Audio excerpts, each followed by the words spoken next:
Good morning, and welcome back to another edition of Bernal Connect. I am here with the ever so gorgeous Tracy. Tracy, how are you? I'm great. We just had a wonderful Father's Day weekend, celebrated that outside of the city, and it's wonderful. It was a really fun weekend and great weather too. And Tracy, can you introduce our guest today? Yes, this is Rena. She's a fellow Bernal resident, and we met through the family WhatsApp groups. Rena, I think you have a young child as well, or children in the city. Tell us more. Um, I have, I'm Rina. I live in Bernal. I've been here since 2016. And we live right on top of the bell, the St. Mary's Bell. Um, Where'd you move from? I'm sorry. Where did you Oh, move I from? moved, I used to live, I lived in like near Pack Heights for a couple years, but then before that I was in Houston. Before that I was in Connecticut. Before that I was in Tennessee. Before that I was in India. Before that I was in Iowa. So a lot of moving. Wait, you went from Iowa to India? hmm Okay. Yeah. Like Yeah. everybody, right? I was very young. I was like 4 when we moved to India, Okay. and I grew up there. Okay. And then I moved back here. But at that time, my pa parents were in Tennessee, so I moved to Tennessee, and then the whole thing. Well, that's a lot of Yeah. traveling. Yeah, I've been around. Well, we're glad you landed in Bernal. So, Yeah. what brought you to Bernal? My sister lives 10 homes this way to me. And they moved here 10 years before I did. Okay. And my parents had moved back to India, and I was like, be closer to family. So I moved to San Francisco, and then we found a house next to hers, and we're 300 feet away. There you go. Congratulations. Yeah. Thanks. Yeah. So tell us what you do. Um, I'm a doctor, but I actually mainly make watercolors right now. Okay. That is my local business thing because I started making watercolors about 2 years ago. And the way it started was we did an around the world trip with the kids, and I used to paint with acrylics, and I'm like, these don't travel well, but I had to take them with me because I had just gotten into the practice of doing art. So I pretty much carried like a big thing of what acrylic colors with me, and there was never time to set up, but I carried them around for 7 months. And then when I came back, I was like, I need something a little more portable. So I started exploring watercolors and painting with watercolors. And then I love colors. The whole reason for me to do any kind of art is because I like colors. And so I started looking for fluorescent colors and shimmer watercolors, and they were so expensive. I was like, I can make those. And that's how it started. And 2 years later, I just kept making them and making them. And I was like, I need to now share them with people because I've made a lot. By making them, Rena, can you explain? I don't do a lot of painting. It's been a while since I've picked up a set. You mentioned acrylic, you make it. Can you tell us a little about that process? So for watercolors, I make them as in I source the pigments, I make a binder, and I mix them together, and I mix different combinations so I can create most colors that I want. So it's not about painting them, but I put them in little pans to sell them. Like I don't know if I have any around me, but this is where I make them. Um, but like I mull them together and I pan them and I package them. So it's like the basic to get started with painting. But I like unusual colors and I like things that are kind of different. So I make things that are not quite the things that you get ready made. But I'm sure there are other handmade watercolor makers who make it, but not necessarily the mainstream watercolor paper makers. Are you making We've dabbled a a little bit in watercolors with my daughter, and I know there's some colors you can't do in watercolor, right? what do you mean? There's like like I remember like we were doing stuff and I'm like, what about this? And they're like, oh no, that's not a watercolor. Like I don't know if it was like shades of white or things like that. Like you have to use like empty space versus trying to. Correct. Right. So if you go with like very the watercolor trained artists, they will say you don't use white and you don't use black. And a lot of times it's because when you're layering it, you don't really see the white on top of the color that you've put. So you have to use something that's thicker or more opaque. And it takes away from the beauty and of watercolors. And the white's supposed to be the part that makes it glow. If you are not like a very fine arts trained artist, you can use any color you want, because there are no real rules, you know? But like, for example, these are some of the colors that I've made, and they're Wow. like really bright.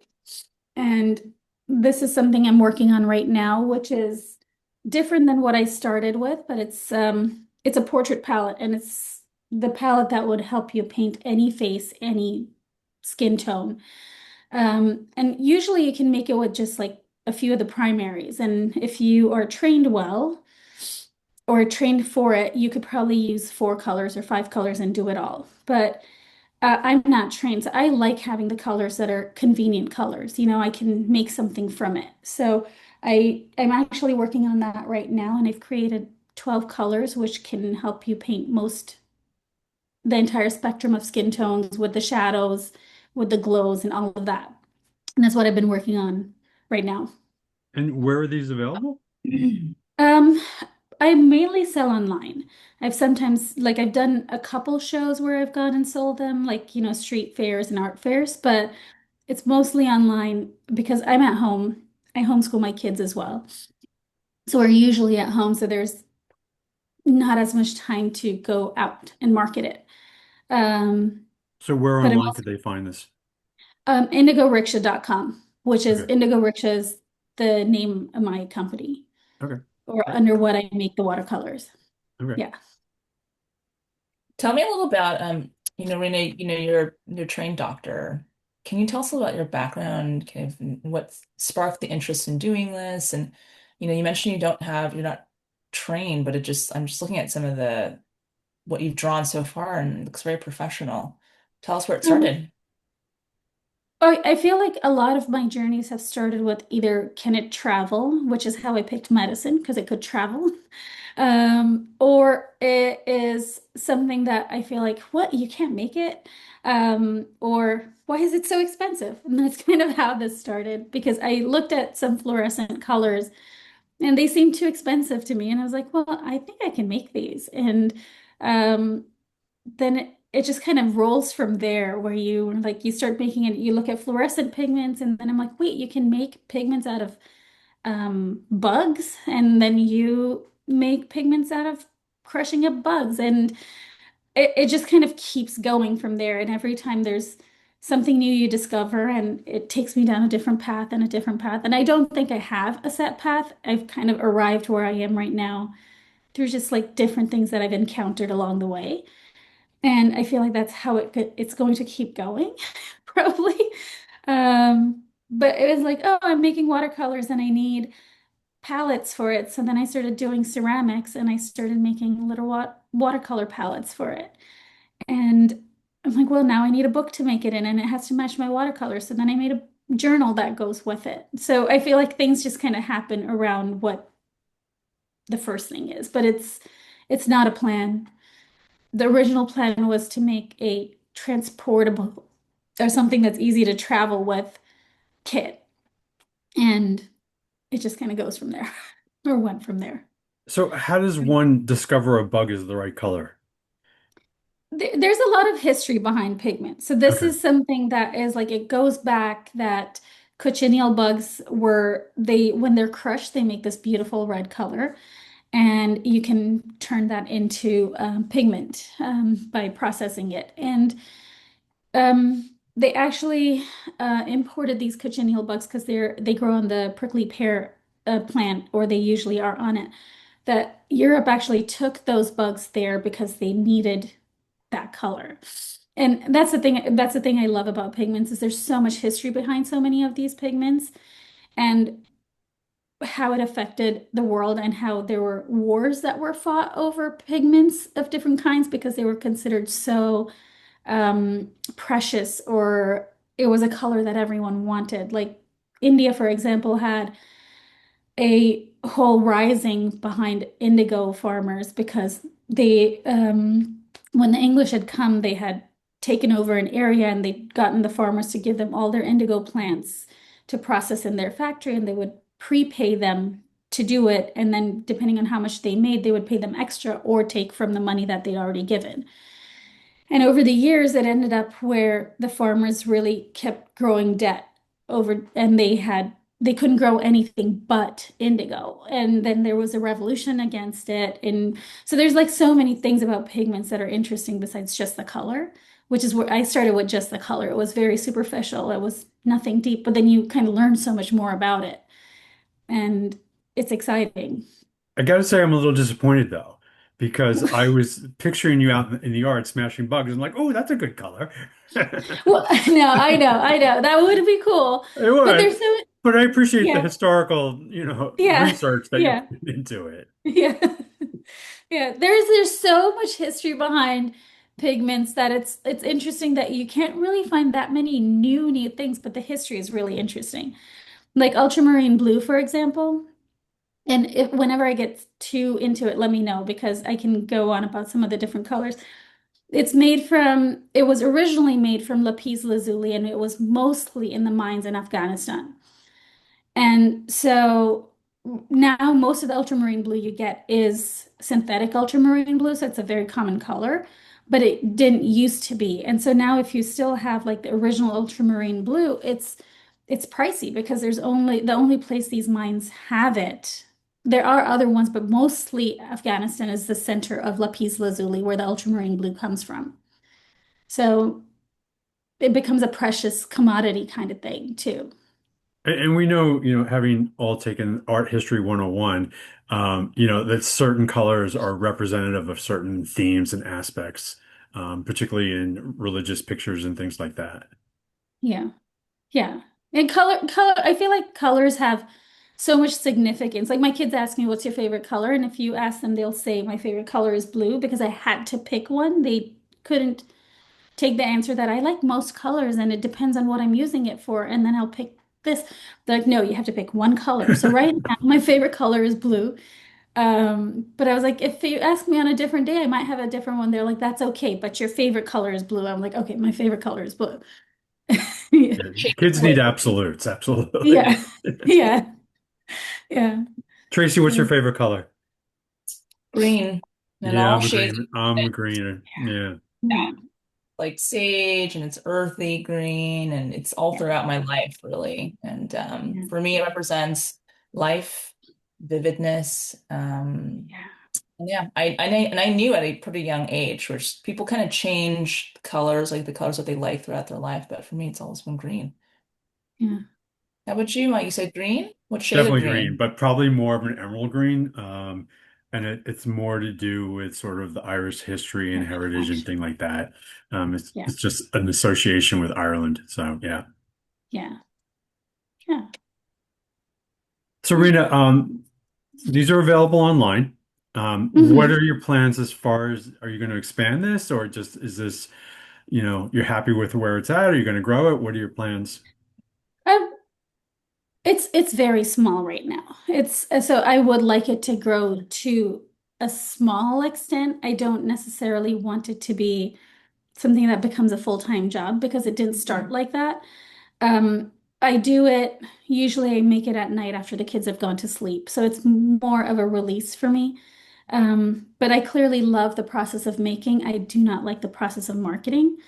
And so I definitely make more than I sell because I just love making. And then there are times when I'm like, I should get this out in the world so I can make some more. Um, and so I do plan on selling more, but I feel like I want it to be more of a, I'm not making excess. It'll be there. And if I can always make them on order, it just takes a little while because it takes me about 3 weeks to dry, 3 to 4 weeks to dry a whole pan. Um, And do you primarily create something out of personal need, like, oh, I want this color for whatever I'm working on? Not always. No, I feel Okay. like a lot of times I make it because I'm feeling a certain color, or I feel like there's a need. There's also, I put shimmer in everything. So I used to make mica pigments, or I still make mica pigments. That was like how I started with fluorescence and mica pigments. But then there's like a whole history behind mica as well. There's not ethical mining of mica. And so it's trying to figure out how to proceed with that information. And what I do is I try to f rescue mica. So if it's like someone has donated a whole bunch of mica, I'll make that color. Um, if there's a business that used to do a lot of resin work and now they've decided to close the business and their mica's just sitting there and they're going to sell it, I will probably buy that and make pigments out of that. So for mica, I either get synthetic mica or I rescue it. So a lot of colors come based on what colors I have found.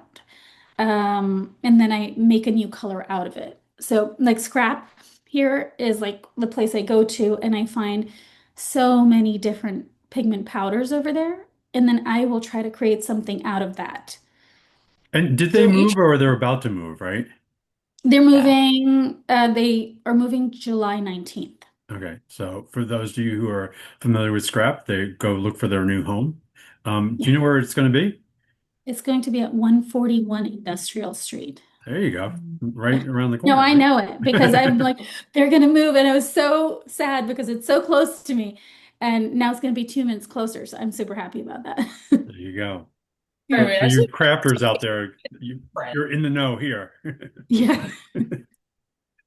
The colors in a pan, like 12 of Mhm. them, you mentioned, they could be different and they're seasonal depending on what you find. They are. Do you want me to show you a couple that I've been working on? Sure.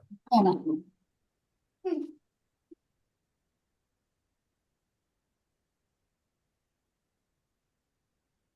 So these pigments here, and I can show you photos of this later. These over here are they are inspired by my drive to Manteca. I'd gone with the kids to Great Wolf Lodge, and on the way there, there were hills that were this color. There was, shadows of this pink. There's sunset had this color. This one I had made. And so this lilac color, I don't know if you can see it. That Yep. lilac color. It was made because I just kind of really liked it. And then I made friends for it. And then the green one was also one of the colors that I noticed on the drive. So that entire set, I think it's going to be 6 or 8, depending on what I need, what one would need to paint a complete picture or a landscape, was inspired by that drive. So I actually made it the night of the drive. Um, and when we were driving, there was a fire in Tracy. I don't know if you heard about that big Medline fire.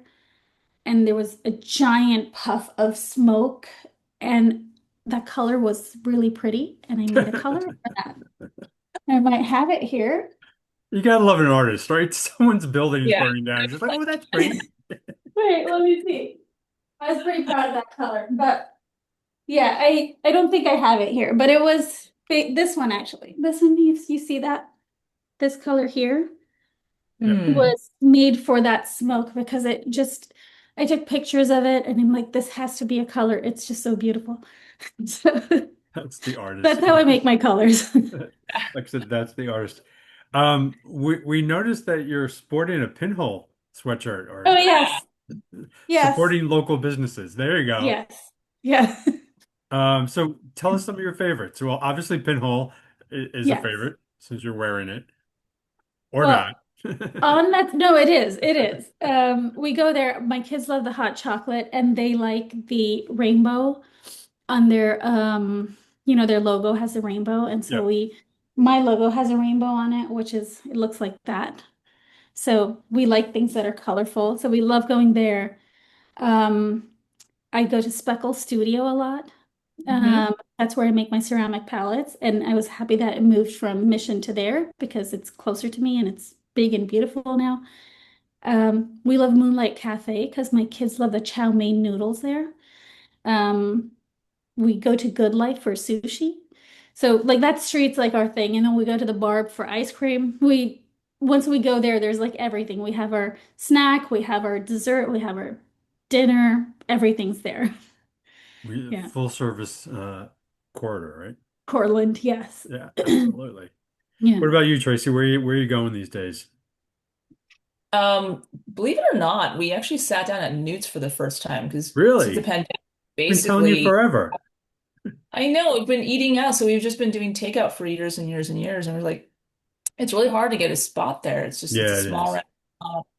So we, on a whim, decided, let's try and see if we can get a seating there, able to do it. And we just like flabbergasted again, like how much we love newts. And it's fresher when you're sitting at the restaurant because it comes straight out of the kitchen. It's piping hot, and we love it. So recently went there, really, really enjoyed it. But similar to Rena, it's like we're spending most of our afternoons on Cortland in some shape or form. And my husband's parents are in town right now, so we're spending even more time on Cortland now when the weather's good. Oh, nice. There's a library, there's a playground, like you get everything. That's Yeah. the idea. So cool. Yeah. Yeah, How about we just had lunch at Go Duck Yourself, and which is one of our favorites. And they're just great and friendly. So it's good to hear that everybody's supporting the quarter up and down. We suggested head out to Mission a little bit. There's some fun stuff over there. There's some stuff by you that's also fun as well. Yeah. By St. Mary's and stuff like that. Yeah. Yeah. Yeah, we love Balampi Cafe. Hmm. Their pupusas are amazing, and the best part of their food is the coleslaw. Their coleslaw is the best. We've tried most of them. That's the one I love the most. Then Tree Frog Treks is where we go and visit all the animals, and my kids love Chiquita Banana, the python they have, and next to it is St. Mary's Pub where we've spent quite a few evenings. Hopefully without Yeah. kids. Well, my husband doesn't drink, so now it's Oh, been less since, okay. but before, when I'd have friends over, we'd go there. My sister and I would go there. We just haven't spent as much time because he doesn't drink ever They do since have I a brought killer him. Bloody Mary. Huh? Yeah, they do. Yeah. They do. They have a great Bloody Yeah. Mary. Yeah. You know what the other place I really like the cocktails are at Holy Water. Yeah. of course. I love their cocktails. Was it Yeah. we were at Holy Water, I don't know, maybe 2 or 3 weeks ago, and there was two bartenders and we're tequila, like, so we have the tequila shop on Cortland and stuff like that. So we're tequila, aficionados. So what we did is we ordered a margarita from each one of them and then compared. I need to Okay. join that party. See, I Yeah. need company to go out to get drinks. We'll bring you along. My Irish man does not drink. That's wrong on so many levels.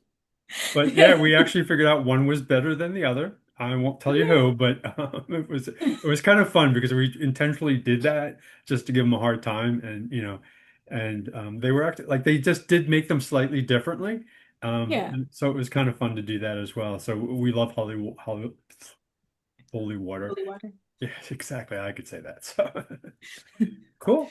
Well, we appreciate you very much joining us. We will put the website so folks can find it below, and we will look forward to more of your projects and hopefully see you in other places. Awesome. Thank you. Thanks for having me. Thank It you. was nice to meet you both. Likewise.